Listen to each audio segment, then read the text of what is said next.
everyone, I'm Molly Green from Solar Power Portal. I'm here at the Clean Power 2030 Summit in London.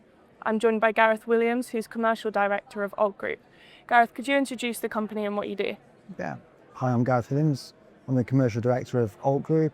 We are made up of three businesses. So we have our EPC business, and we cover C&I, rooftops, but also utility scale.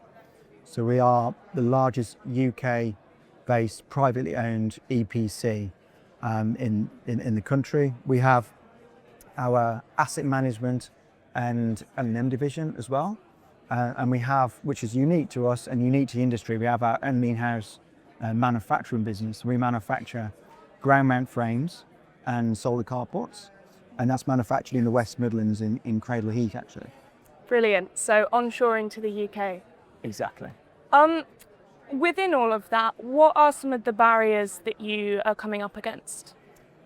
So one of the major barriers for us is policy, particularly around grid reforms, delaying projects. So project delays mean that we can't invest in more resource, in more people, in more skills. We know there's a lack of skill in the industry. We don't want to outsource our labour to the foreign countries.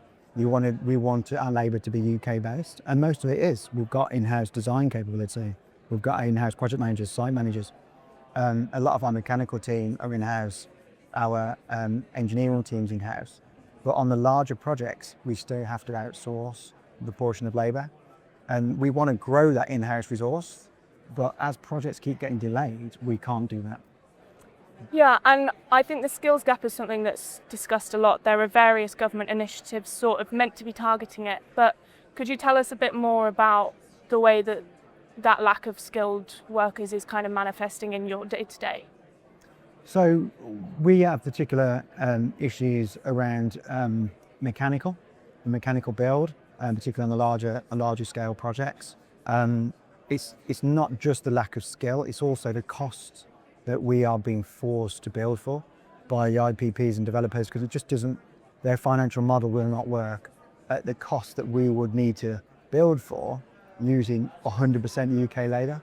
So that is one of the issues we're having as well. We want to continue to invest in our UK-based labour force, bringing more of those skills in-house as well, training those those people up to be able to go out and perform and to build for us. But that's just very difficult. Then one, we're having prices pushed down, and two, we're having projects delayed. And it's not an easy question, but where do you think the answer lies?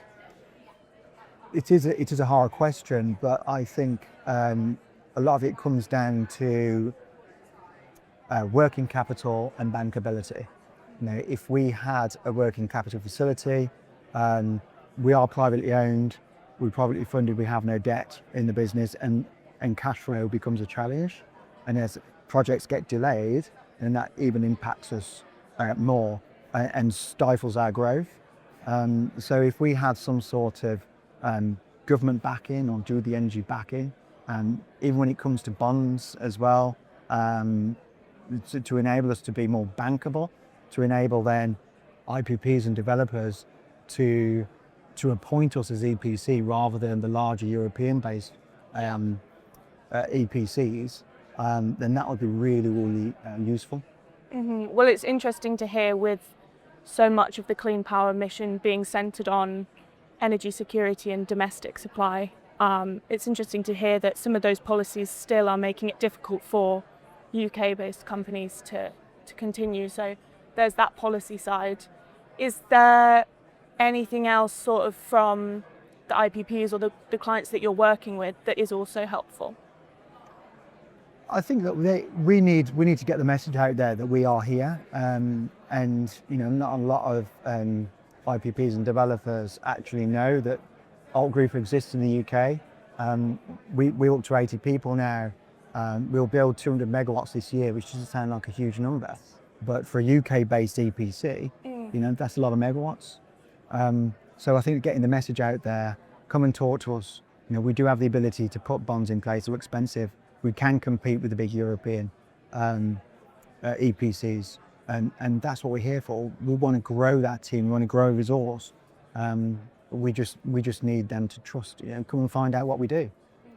One of the ways that we're winning work as well is and getting down to the numbers where we have to get to is by removing layers of margin and those subcontractor layers of margin. So having our own in-house frame manufacturing business enables us to pass that through at a cost to the client, or the client could reuse your modules as well, and that way we sort of chipping away at those layers of margin and becoming or getting the price where we need it to be.